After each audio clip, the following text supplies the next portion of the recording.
Hello Riders, কেমন আছো সবাই? ছোট্ট করে শর্ট ভিডিও, কারণ আমি আমার রাইডিং অ্যাক্সেসরিজ এর মধ্যে একটা নতুন আপগ্রেড করে ফেলেছি।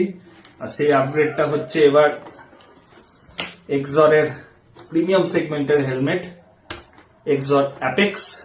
আর আমি অলরেডি এটার ভাইজারটা খুলে রেখেছি। ভাইজার খুলে রাখার কারণ, এই যে ভাইজারটা একবার দেখিয়ে দিই। এটা নিয়ে আরেকটা কারণ, এটাতে আসে অ্যান্টিফগ ভাইজার। আর আমার মাস্তাং রাইডে তোমরা দেখেছো, মানে দেখবে, ফুল ভিডিও তো এখনো আসেনি।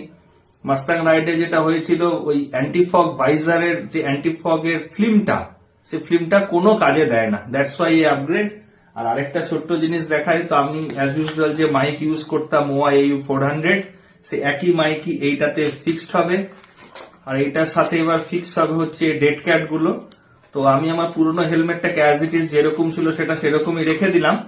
আর এই হেলমেটটাতে নতুন করে সমস্ত কিছু সেট করে নেব। তো এই সেট ভিডিও একটা লং চলে আসবে খুব তাড়াতাড়ি আমার ইউটিউব চ্যানেলে। আর এই ছিল এই শর্ট ভিডিওতে। পুরো ভিডিওটা দেখার জন্য চ্যানেলটিকে সাবস্ক্রাইব করে পাশে থাকতে হবে। আর নেপাল মাস্তাং রাইডের ভিডিওগুলি আসছে না, অনেকেরই কমপ্লেন পেয়েছি, কারণ অ্যাকচুয়ালি ভাই আমার অনেক দূরে ট্রান্সফার হয়ে গেছে, আমি আর পাচ্ছি না টাইম দিয়ে উঠতে। সো ঠিক এডিট হয়ে ঠিক তোমাদের রাইড করার আগেই সমস্ত ভিডিও চলে আসবে। বাই।